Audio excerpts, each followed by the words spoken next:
Vamos a iniciar pues con nuestra ronda de entrevistas correspondiente a la jornada de hoy y recordarles que desde la vigencia de la Constitución en el año 2008, el debate sobre la garantía de los derechos de las mujeres y las acciones para enfrentar la violencia de género se ha masificado en el país. Aunque Ecuador exhibe cifras interesantes sobre el cumplimiento de derechos, la visibilización de esta problemática refleja que el maltrato a la mujer, por ejemplo, en cualquiera de sus manifestaciones, sigue siendo una suerte de lacra social. Ese es el tema de nuestra entrevista de hoy. María Ángel Muñoz, abogada con un posgrado en Seguridad Ciudadana, cursando una maestría de Derecho Internacional Económico, ex vocal del Tribunal Electoral de la Azuay, asambleísta por Azuay, integrante de la Comisión de Justicia de la Asamblea Nacional. Asambleísta Muñoz, bienvenida a la televisión legislativa. Belkis, buenas noches. Fabricio, muchas gracias por la invitación. Los avances, asambleísta, en materia de erradicación de la violencia de género, al menos en nuestro país, son significativos. Ha habido avances importantes en cuanto a política pública, en el ámbito legislativo, lo pudimos escuchar durante esta jornada en la exposición que hacían las diferentes comisiones legislativas, aunque se ha dicho que todavía hay deudas pendientes. Un balance general para iniciar. Bueno, sí, efectivamente, yo creo que a partir de la Constitución del 2008 y al reconocer el derecho de tener una vida libre de violencia, pero además una vida garantizada con derechos que tienen que ser desarrollados en la normativa vigente, pues evidentemente la Asamblea Nacional ha cumplido un importante papel en desarrollar una normativa con un eje transversal, con el enfoque de género, garantizando derechos de las mujeres, pero a su vez erradicando la violencia que estaba bajo un modelo patriarcal, inclusive dentro de las mismas normativas.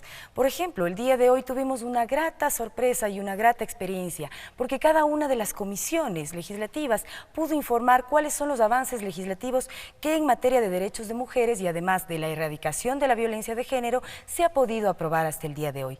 En la Comisión de Justicia y Estructura del Estado, a la cual yo me pertenezco, pues evidentemente el Código Orgánico Integral Penal significa un avance no solamente en la tipificación de nuevos tipos penales como el femicidio, como los delitos de violencia contra la mujer y miembros del núcleo familiar, sino que adicionalmente establece mecanismos, por ejemplo, un procedimiento expedito para las contravenciones de violencia física contra la mujer o miembros del núcleo familiar, establece medidas de protección como la boleta de auxilio, como la orden de salida del agresor de la vivienda, como la prohibición del agresor para acercarse a la víctima o a sus parientes o allegados, y un sinnúmero de medidas de protección que van efectivamente a prevenir la violencia contra las mujeres. Pero otro de los mecanismos que sin duda alguna es un avance sustancial en materia penal es la reparación integral. Esta no solamente dirigida a las mujeres que son víctimas de violencia, sino en general a todas las personas que son víctimas de uno u otro delito. Reparación integral que significa no necesariamente la sanción penal que por cada tipo o la persona que comete el delito debe ser sometida, sino que va con medidas simbólicas de reparación de los derechos. ¿Qué tipo de medidas simbólicas, por ejemplo, se aplicarían para el caso que nos ocupa? Para casos de violencia contra la mujer, femicidio, violencia intrafamiliar, etcétera. Bueno, efectivamente, hay diferentes formas de reparar integralmente los derechos. Por ejemplo, las disculpas públicas, las indemnizaciones por daños materiales o inmateriales. De igual forma, establecer una rehabilitación psicológica. Sobre la víctima. Sobre la víctima, no solamente una rehabilitación en la persona que ha sido procesada y condenada, sino también sobre la víctima.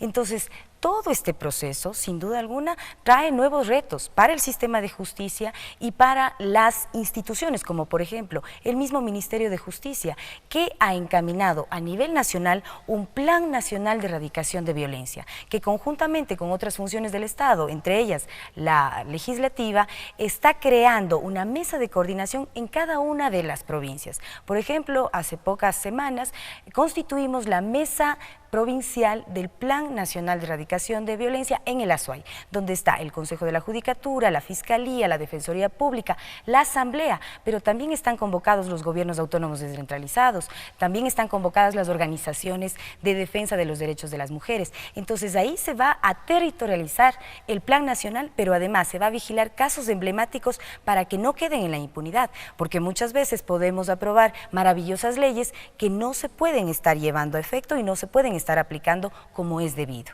Por esa razón hay que hacer el seguimiento y la fiscalización seria, sensata, transparente, para que evidentemente podamos luchar de manera frontal contra la violencia. Y allí en lo que tiene que ver con este plan asambleísta, si me permite, ¿qué acciones se tomarían, se adoptarían o se adoptan ya precisamente para avanzar en la erradicación de la violencia contra la mujer cuando tenemos, por ejemplo, ya cifras en cuanto a femicidio tras este seguimiento, esta evaluación que se ha hecho ya a la aplicación del Código Orgánico Integral Penal? ¿Cómo avanzar? ¿Qué acciones ejecutar precisamente para erradicar este tipo de delito? Bueno, efectivamente son medidas integrales que se deben ir tomando.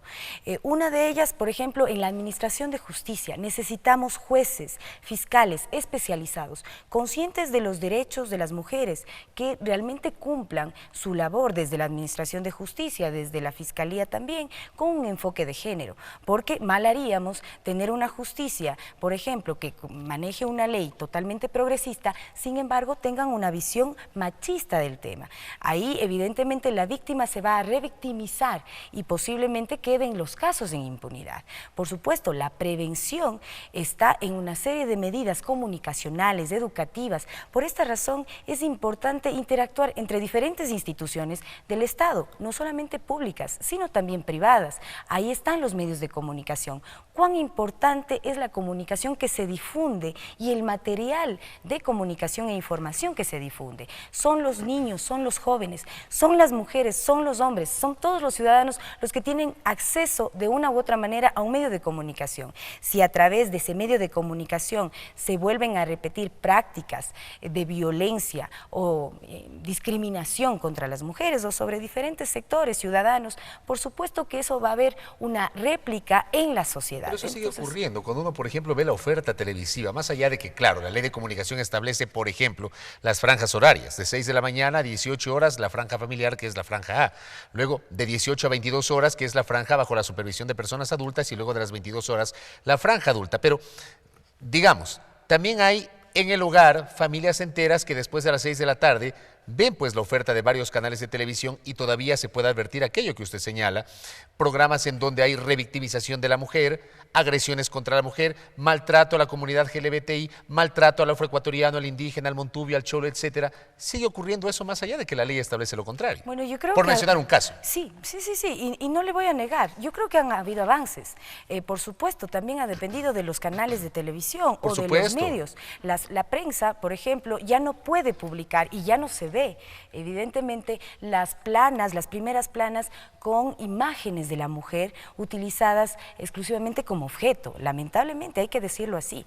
Y claro, eso es un avance sustancial, pero claro, esto es un proceso que dependerá también de la ciudadanía. Más bien, asambleísta. Sí, y también creo yo de defensa de los derechos. ¿Cuántas organizaciones, por ejemplo, de LGBTI han podido impulsar procesos de reivindicación y de exigencia de sus derechos a partir de la ley de comunicación? Eso es importantísimo. Lo importante es que la ciudadanía, que las mujeres en este caso, podamos empoderarnos de nuestros derechos y lo defendamos, lo denunciemos, no callemos frente a un tipo de violencia, ya sea física, sexual, psicológica. ¿Y usted cree que ese hay miedo que se ha denunciarlo? roto? Finalmente la mujer en el Ecuador está en el camino de romper ese miedo, de denunciar. Cuando uno, por ejemplo, revisa cifras como que de cada 10 mujeres, 6 reportan casos de agresión o de violencia física, algún tipo de violencia física, verbal, sexual, de cualquier índole.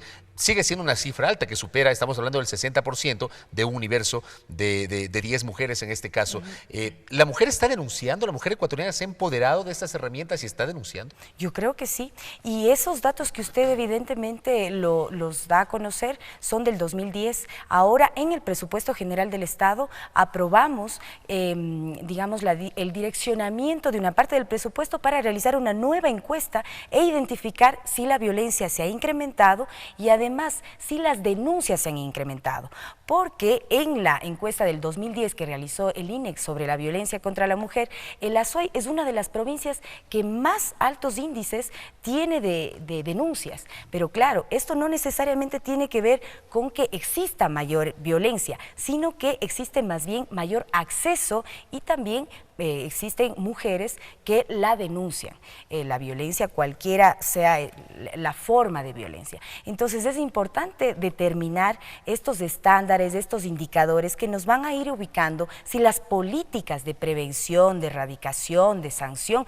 han sido las óptimas, porque de lo contrario hay que retomar el trabajo. Yo creo, y soy muy positiva en ese sentido, creo que las mujeres nos hemos empoderado y nos estamos empoderando día a día en nuestros derechos, los estamos exigiendo desde los espacios en los que nos encontremos, estemos en la política, en la cultura, en el deporte, en cualquier espacio. Las mujeres nos estamos empoderando de nuestros derechos y los estamos exigiendo. Claro, hay mecanismos, hay medidas, tenemos que informarnos. De nuestra parte, como Asamblea Nacional, también tenemos la obligación y el compromiso, pero además la responsabilidad de difundir las leyes que estamos aprobando en favor de las mujeres para que a su vez ellas puedan conocer los avances que hemos obtenido. Asambleísta, gracias por el tiempo. Qué gentil. Gracias a usted. Gracias. María Ángel Muñoz, vicepresidenta de la Comisión Legislativa Permanente de Justicia y Estructura del Estado, haciendo una valoración sobre el Día Internacional para la Eliminación de la Violencia contra la Mujer. Lo importante, pues, de esta conversación que hemos tenido con la asambleísta Muñoz